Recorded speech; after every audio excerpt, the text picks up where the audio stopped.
Next session, AI Classroom, Rethinking Education for the Knowledge Economy, moderated by Professor Marwan Deba, Director of the 6G Research Center at Khalifa University. Please welcome His Excellency, Professor Ibrahim Al-Hajri, President of Khalifa University of Science and Technology, Professor Timothy Baldwin, Provost at MBZUAI, Dr. Horst Simon, Director at ADIA Lab, and Professor Arlie Petters, Provost at NYU Abu Dhabi.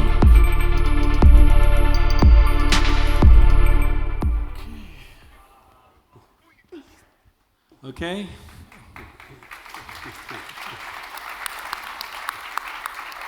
Welcome everybody. Extremely happy to welcome our attendees here.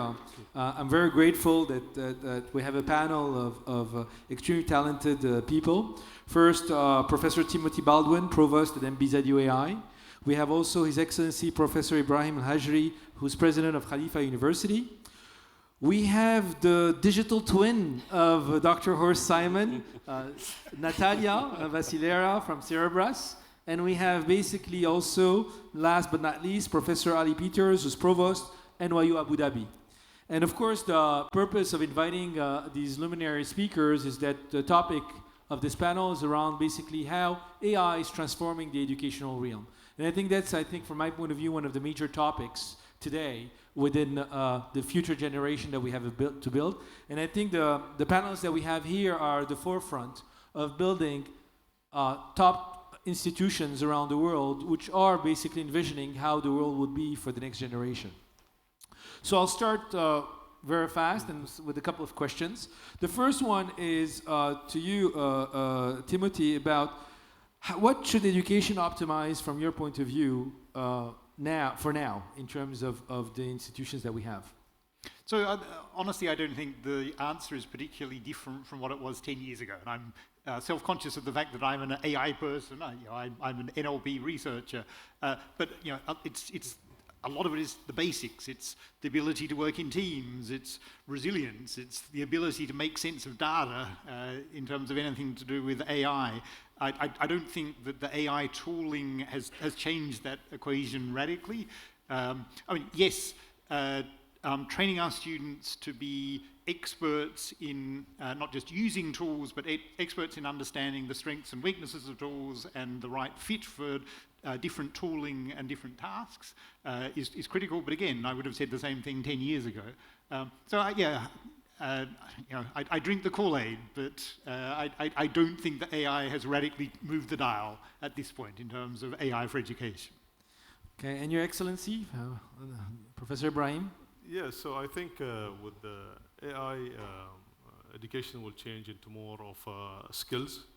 Students need to be more adaptive learners than just, a feeding, I would say, bucket of knowledge. I think it would introduce also depth in the discipline compared to what I had when I went to school or university. So depth and then adaptability is going to be, I think, the drive within the education in the future. And I think also independency to some extent. So student would be independent and would learn, I would say, at their leisure time. And this is what AI brings to education. Thank you. And also, Natalia, your point of view. I think you're working basically in the field. You're recruiting at the moment also talents. How do you see also the evolution? I think that the presence of AI will force the students to do what I think we should have been teaching all the way along, ability to think and to understand fundamental principles. Because an average student who just memorizes is no longer will fit the bar, across the bar. So we need people to really understand, and then the confidence tools machines can think. We all need to retain an ability to think and understand fundamental concepts.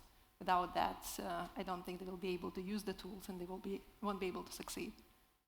Okay, and Professor Peters, I know you can talk during hours and on that subject, but yeah, we'd like to have your point of view. I'll tell you, I'll echo the points my colleagues made, but I'll add perhaps another color. At NYU Abu Dhabi, we're a liberal arts university. And I believe that for the future, optimization in 3 sectors are extremely important. And you have heard this between the lines, agility in learning, because they're going to change jobs so much. They're going to have to sit with many different perspectives, some of which contradict each other, sit with that kind of discomfort. And so cognitively, this agility, and as I had a wonderful conversation with Chen Yu, I don't know if she's in the audience, one of our AI experts, you have to develop in our students the capacity to learn, unlearn, relearn. That's the agility. Yes, and then I'll mention 2 others that I think are built in the global liberal arts education: emotional intelligence and social intelligence. So for us, optimizing in these 3 sectors is extremely important, especially now. Okay, thank you. So this is maybe would start with His Excellency Professor Ibrahim. I know that in Khalifa University, you're ongoing in a transformation with AI tutors. You're trying to look at that.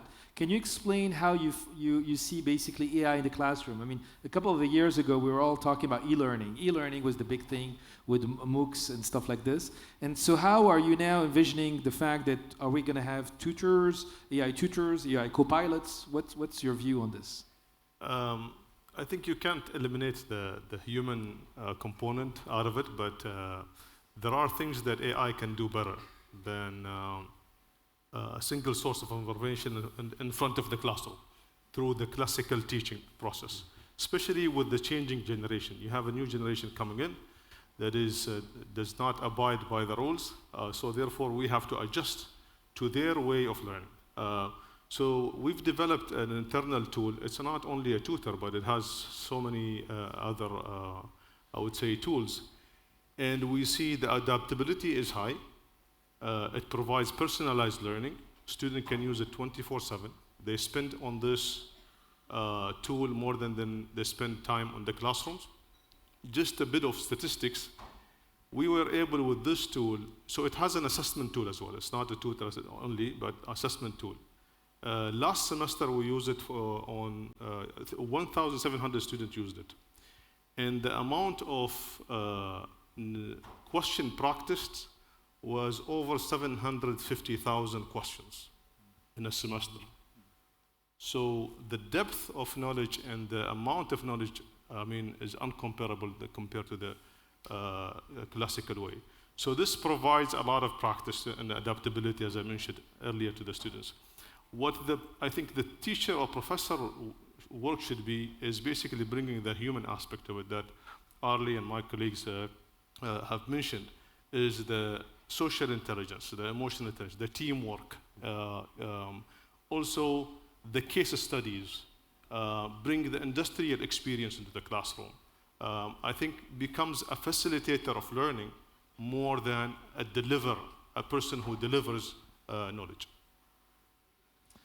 Okay, Timothy, are you also engaging in MBZUI into not just teaching AI, but implementing AI within the curriculum you have in terms of how students are learning and those aspects? And maybe implementing this AI tutorship? Yeah. So we're an AI university. We introduced an undergraduate program last year, but we're still largely top-heavy in terms of graduate programs. What that means is our graduate students are all heavily involved in the development of AI models and hands-on involved with research, of course. The idea of coding now without the use of AI is almost anathema. It's almost sort of, it's like tying your legs together and trying to walk, sort of thing. So the use of co-pilots is absolutely a given. Obviously the efficacy of co-pilots, if you're doing sort of very high-end, bleeding-edge ideas in terms of the ability of the technology to cater to more innovative sort of code style or modeling ideas that haven't been part of the training data, means that you sort of get less out of them. I think that the big question to my mind is, co-pilots are a fantastic technology if you're a very experienced coder and you can be an expert consumer of what the model is providing you with. And to date, all of our students coming in terms of our graduate programs have that skill. So they're super efficient in terms of coding because they know how to code themselves. They can very quickly assess the quality of the code that's coming out. The big question is, moving forward for people who are learning coding for the first time, what is the best use of co-pilots? If I don't have that muscle myself, I'm kind of gifted with this as a kind of an additional appendage, but I don't have that ability to sort of filter and assess what is the true quality of the model that's giving me. So how to do this in first year teaching, for example, I think is still very much an open question. Very good. Professor Peters, also, what's the view of NYU Abu Dhabi? Yes, well, thanks for this, and I really think that it's an exciting time in education. It's so exciting that we remain humble, in that we don't even have a single one AI policy to cut across the entire university. So each faculty member can develop their own co-tutor. They can decide not to use AI in the classroom, but there's one important difference in that wherever AI is used, so it's used in all our core courses, for example, in our engineering courses, the students must disclose that they used AI and how they used it. And so you no longer get into the tension of feeling guilty and did I do something wrong, will I be caught? We totally release that kind of psychological tension. I perhaps may say one aspect of this, and I think it's a bit philosophical because we can't talk about this without that foundation. I really, today, and again I remain humble, I could be totally wrong, no? I don't think of AI so much in terms of a tool. I don't think of it so much in terms of this tool called a co-tutor. I think of AI as a maker space for thought. When you frame and use that kind of metaphor, then you're getting the student to participate. You're getting the student to experiment. And so when they engage with this software, it should be an opportunity to build. It should be an opportunity to explore, to test, to fail, to correct. And so that to me is what AI should be doing at its very foundation. And so when we're developing co-tutors and so on, it's not my colleague here tutoring me, it's me engaging in this maker space. And by participating, then I get away from the worry, is the thing doing it for the student, right? Yeah, fascinating. Natalia, what's your also point of view, in that process? I was sitting here and thinking, how would I differentiate between the tool and the makerspace? To me, it's still, I think, AI as a, calculator or internet of the future. So that's something which we definitely need to teach people how to use that tool.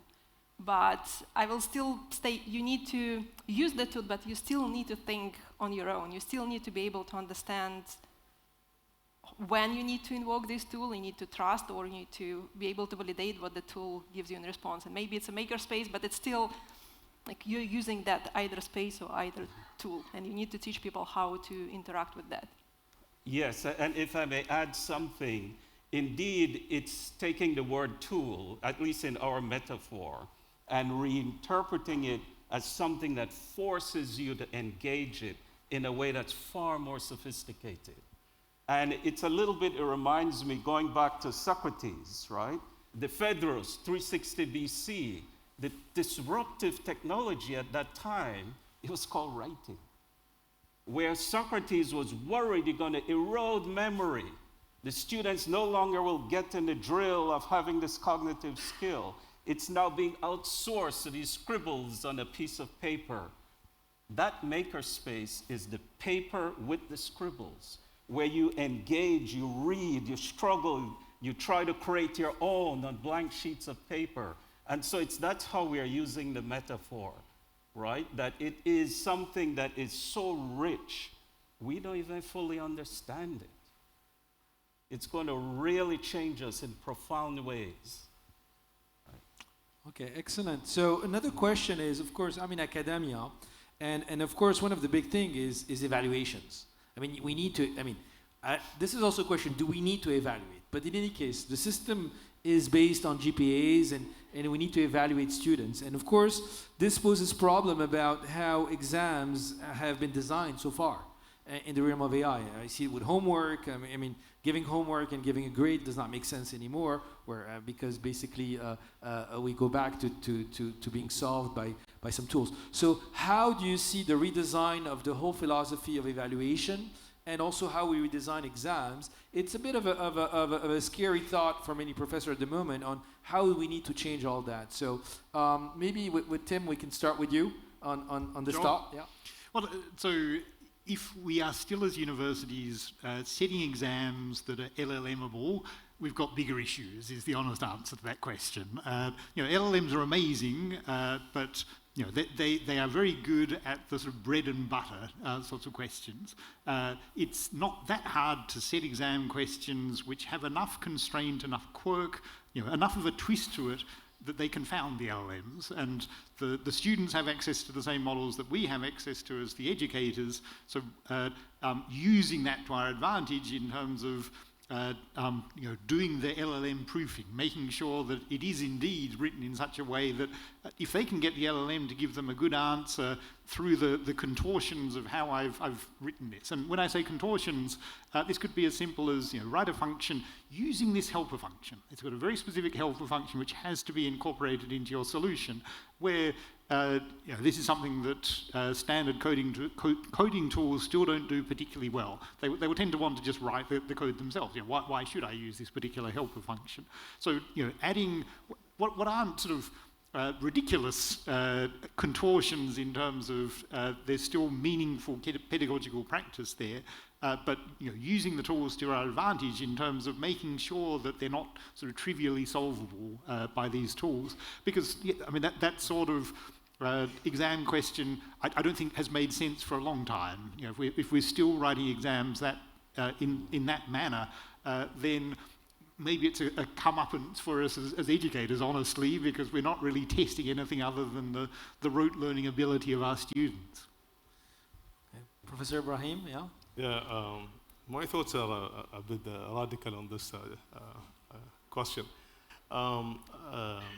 See, I don't think the current way of assessment is the right way to assess this new generation, because we teach them for 23 years or 20 years, and then we expect them to work in a team, right? So we assess them individually, all these through the education system, and then you expect them to work as a team, right? And I think the assessment itself has to change. It has to converge to a team-based learning or team-based assessment. So you work in a team, everybody has a responsibility, and then that's how you assess them. And that's how the role of the professor or the teacher in the classroom is to see the abilities within each individual and how to amplify those. Somebody who's much more artistic, somebody who's much more innovative, somebody who's maybe strong in math. So how do you enable that team to work together? Because this is the real life, right? Rather than assessing the students on either memorization or whatever. And cheating has been there for, since centuries. It was not introduced by introducing AI. It's just we're using the wrong tool to measure, It's like you want to measure, the pressure in this room, but you're using a ruler. And that has to change. We need to look at it from an educational point of view and how to basically think of an assessment. The tools are there, and the students are going to use it. Anybody would use it, even if there were not students. I mean, do we still ask students to write reports? Why? We used to write reports before to document things together, right? But today you have all these data centers that are actually capturing all this history, right? And then hence now, AI is bringing all that to you. So do you need to ask for an assessment to write a report? There could be better ways to assess individuals and group of students with different types of assessment tools. And stop here. Okay, Natalia, maybe? Yeah, I Your don't point know of if we need to invent something or to reinvent. So I'm coming back to the days when I was a student, and I'm a product of Russian, or rather post-Soviet educational system. I got all my degrees back in St. Petersburg in Russia. And in high school, at university, and during PhD, every single time you get an exam, you would talk to your professor. So there were two types. Either you solve a problem right in place, some mathematical thing, or you need to interact with the professor. And that interaction sometimes brought, it's not only the professor challenges you and tries to understand what you've learned, what you think about the problem, but sometimes you also start to develop much better understanding of the subject because you have an opportunity to talk one-on-one with that professor. And when I moved, I'm living now in the United States, my kids are now studying there, and even in Russia, I know that they're accepting this multi-choice question. There is a lot of automation in evaluations. And you can understand why, because that old system was subjective. Depending on the mood of the professor, he can grade you, excellent or not that excellent, and it's also very hard because it's hard to find time of the professor to talk to every single student. Now that we have AI, could we train AI professors so we can come back to this interaction and conversational, because I think that's the real way to check the understanding of the student, because you can really personalize that questionnaire and that discussion. Can you train AI tutors or AI examiners to provide absolutely objective, no dependency on the mood, etc., and can you do that in such a way that the AI can talk to every single student? So that's my view on evaluations. Very interesting. Professor Peters. Yeah, I will tell you that this again is so exciting hearing what you're saying with your educational experience and picking up what His Excellency Ibrahim was saying. I really believe that the homework assignments, midterm exams, all these tests I grew up with, that will not be in the form that I did when I was in college. I'm pretty convinced of that. And so the foundational question then is, how will the assessment work? If I'm to guess, I would say, and we are running pilots, right? And whether it will settle down in the way the pilots are being done is another question. But I really believe you'll have more of what in the US they call flipped classrooms, where the student with the agent is going to engage in a set of processes within the system of the agent that would probe at certain fundamental principles, certain fundamental modes of reasoning, and then the agent would take you to examples to get practice in those modes of reasoning. And then the one you do will be different from the one I do, as the customization works. So it's not like there's one piece of paper, 10 questions, you answer it, I answer it. I think you'll be much more different in that regard. Then what happens is students come into the classroom with the professor. They're typically divided in teams, and there may be a presentation, but it then becomes dialogue. A lot of discussion happens, and that is where the professor, who I think will become more like a coach, will be able to sense understanding, or as Sarkozy speaks of wisdom. So this kind of practical understanding will have to happen with dialogue. Will there be bias and such things? I still feel we're in such an early stage, but that's what my instincts tell me. Okay, good. So, I mean, you're all in institutions in academia, I mean, except Natalia, but I think you have I spent some time in academia. You have a very good idea of how it Some time works. ago. And you know how slow the transformation is in academia. I mean, we still teach the same way. I mean, the board is still there. I mean, it hasn't changed. I still have a classroom in front of me, and I still teach the same way. And you have a legacy, which are all these faculties, professors. So, and you're asking them today to make the shift in terms of transformation quite fast. So how do you see basically the capability of transforming these institutions that you have within the time frame that AI is happening at the speed of it? So maybe I'll start with His Excellency Professor Ibrahim. So I think it's good to engage in dialogue with the professors as well, because they have a stake into this. But for us, we're not trying to impose our ideas on any other organization, but I think it trickles down from our strategy and what we are as a university. We're a research-intensive university that actually 85% of our publications is published in top 5 percentile of Q1 journals, which if you rank us between the top 10 universities in the world, we come number 1. So, and the idea, part of the idea, and remember, Marwan, we were discussing about the tutor, was to reduce the faculty load in doing the non-meaningful stuff, like grading an exam and putting an exam. It takes weeks. So how can we reduce that time so they can focus on the core business, which is much more, I would say, more important than putting an exam together. And most of us, or those who have taught, once you teach a course for the 3rd time, it becomes boring for you. You know it in and out, right? So what's the value that you're adding there? There's no value. You're just standing there. You're just repeating what you've said last semester, right? So there's no value. And the added value is what Ali mentioned, is basically becoming that orchestrator.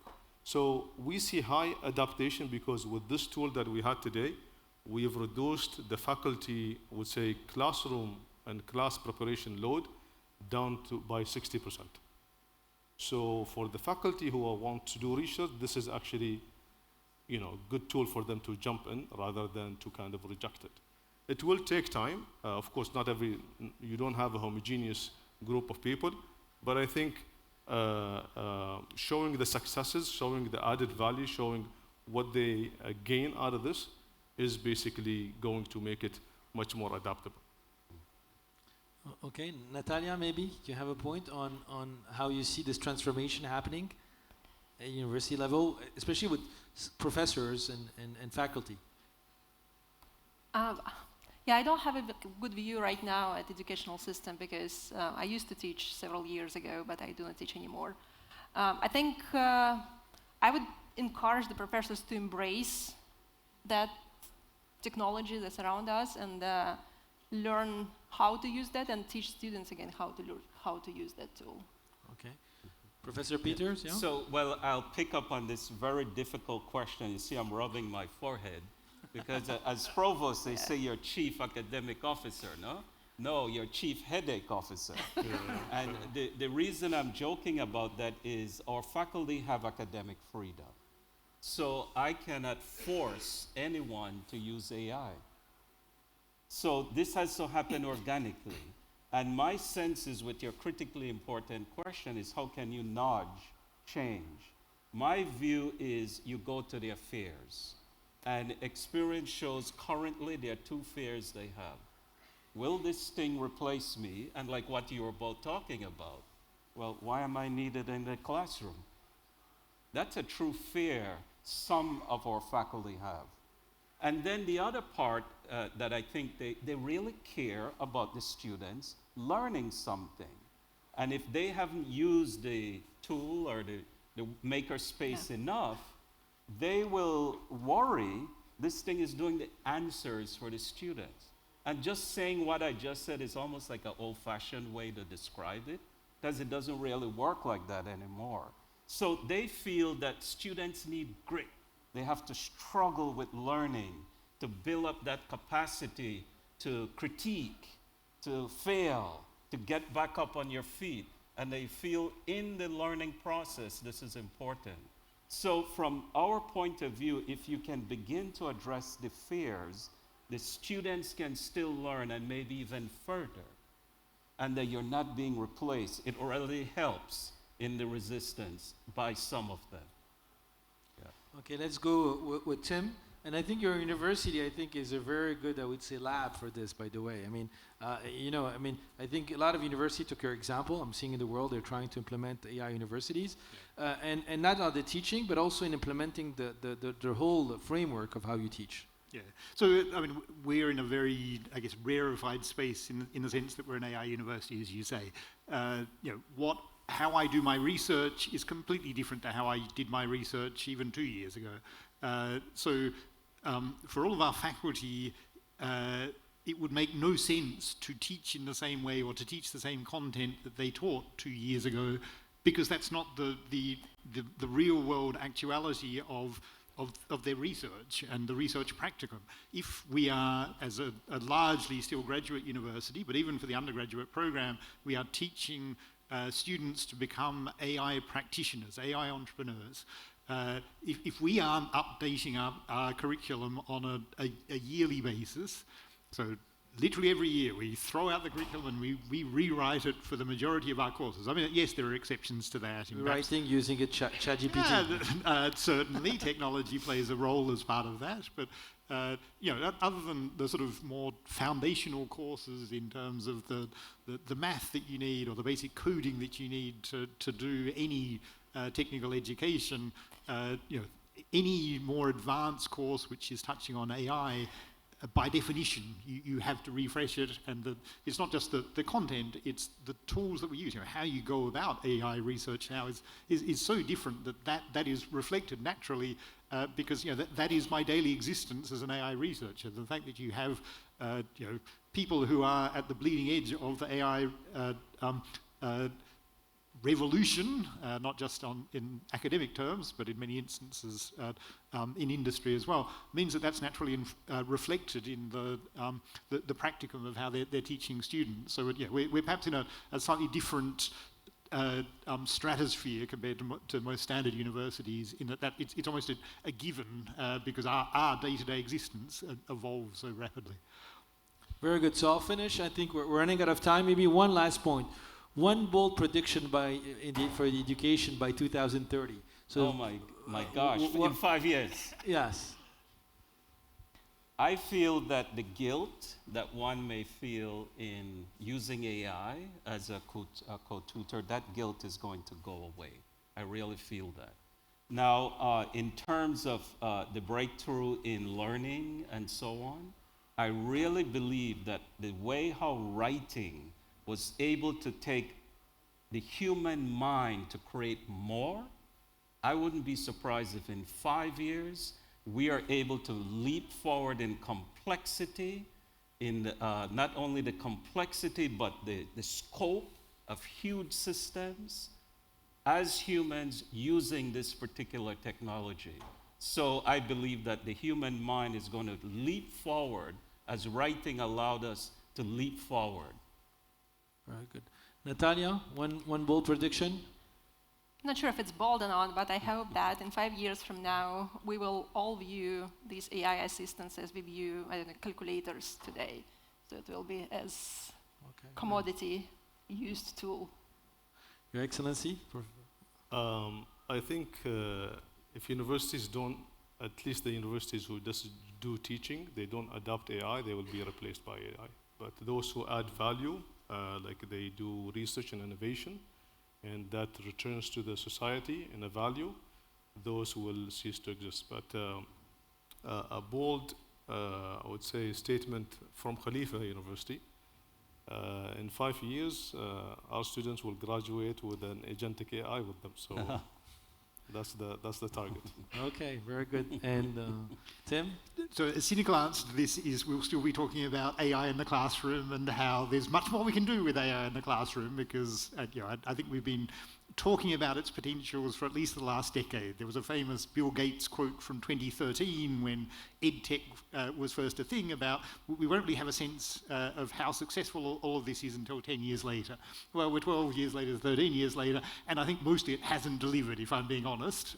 Well, except on things like perhaps assessment, but in terms of sort of delivery, other than for things like MOOCs, it hasn't. But a more sensible answer would be I think the impacts will be way beyond the classroom. So, for example, we already have a pilot on completely changing up our admissions processes using AI, as in having students engaging with AI, similar to some of the ideas that we were talking about in the panel, to really elicit what makes this student tick, what are their true capabilities, well beyond what they would be able to capture in a CV, or sort of causal AI models to really understand why a student is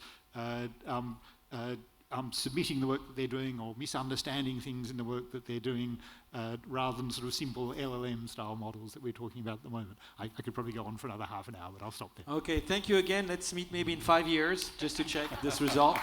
Let's thank the speakers.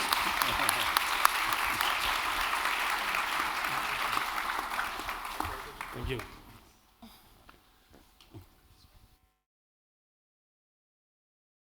Sharp session. For those staying on main stage, you're in the right place. Next up is good.